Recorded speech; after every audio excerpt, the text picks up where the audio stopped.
प्रणिपात। श्रीमद् भगवद गीता यथारूप प्रथम अध्याय। कुरुक्षेत्र के युद्ध स्थल में सैन्य निरीक्षण। किसी भी बात का प्रारंभ सदैव प्रश्नों से होता है। प्रश्नों का हमारे जीवन में बहुत महत्व है। भगवद गीता का प्रारंभ भी धृतराष्ट्र के प्रश्नों से होता है। श्लोक 1। धृतराष्ट्र उवाच धर्म क्षेत्रे कुरुक्षेत्रे संवेतायुत्सव मामका पांडवाश्चैव किम कुर्वत संजय। धृतराष्ट्र ने कहा, हे संजय, धर्म भूमि कुरुक्षेत्र में युद्ध की इच्छा से एकत्र हुए मेरे तथा पांडु के पुत्रों ने क्या किया। तात्पर्य: भगवद गीता एक बहुपठित आस्तिक विज्ञान है जो गीता महात्म्य में सार रूप में दिया हुआ है। इसमें यह उल्लेख है कि मनुष्य को चाहिए कि वह श्री कृष्ण के भक्त की सहायता से संवेक्षण करते हुए भगवद गीता का अध्ययन करे और स्वार्थ प्रेरित व्याख्याओं के बिना उसे समझने का प्रयास करे। अर्जुन ने जिस प्रकार से साक्षात भगवान कृष्ण से गीता सुनी और उसका उपदेश ग्रहण किया, इस प्रकार की स्पष्ट अनुभूति का उदाहरण भगवद गीता में ही है। यदि उसी गुरु परंपरा से निजी स्वार्थ से प्रेरित हुए बिना किसी को भगवद गीता समझने का सौभाग्य प्राप्त हो तो वह समस्त वैदिक ज्ञान तथा विश्व के समस्त शास्त्रों के अध्ययन को पीछे छोड़ देता है। पाठक को भगवद गीता में न केवल अन्य शास्त्रों की सारी बातें मिलेंगी अपितु ऐसी बातें भी मिलेंगी जो अन्यत्र कहीं उपलब्ध नहीं है। यही गीता का विशिष्ट मानदंड है। स्वयं भगवान कृष्ण द्वारा साक्षात उच्चरित होने के कारण यह पूर्ण आस्तिक विज्ञान है।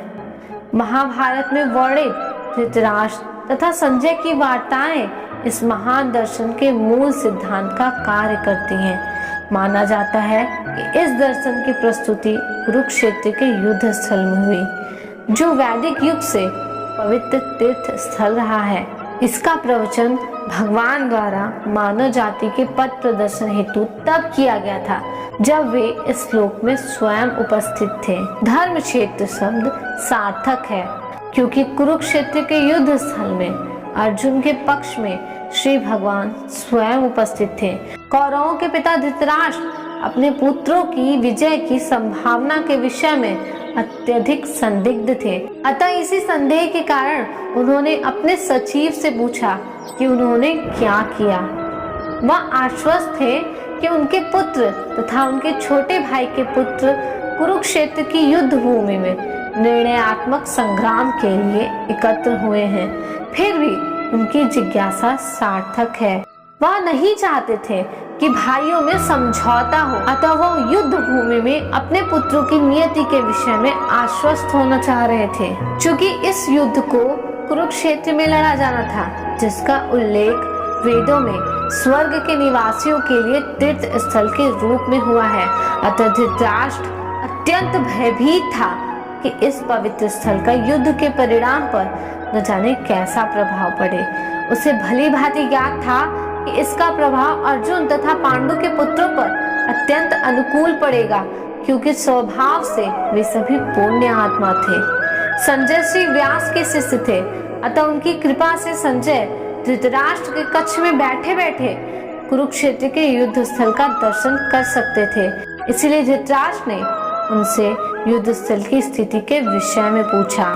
पांडव तथा धृतराष्ट्र के पुत्र दोनों ही एक ही वंश से संबंधित हैं, किंतु यहाँ पर धृतराष्ट्र के वाक्यों से उनके मनोभाव प्रकट होते हैं। उन्होंने जानबूझकर अपने पुत्रों को कुरु कहा और पांडु के पुत्रों को वंश के उत्तराधिकार से विलग कर दिया। इसी तरह पांडु के पुत्रों अर्थात अपने भतीजों के साथ धृतराष्ट्र की मनस्थिति समझी जा सकती है। जिस प्रकार धान के खेत से अवांछित पौधों को उखाड़ दिया जाता है, उसी प्रकार इस कथा के आरंभ से ही ऐसी आशा की जाती है कि जहाँ धर्म के पिता श्री कृष्ण उपस्थित हो, वहाँ कुरुक्षेत्र रूपी खेत में दुर्योधन आदि धृतराष्ट्र के पुत्र रूपी अवांछित पौधों को समूल नष्ट करके युधिष्ठिर आदि नितांत धार्मिक पुरुषों की स्थापना की जाएगी। यहाँ धर्म क्षेत्र तथा कुरुक्षेत्र शब्दों की उनकी ऐतिहासिक तथा वैदिक महत्ता के अतिरिक्त यही सार्थकता है।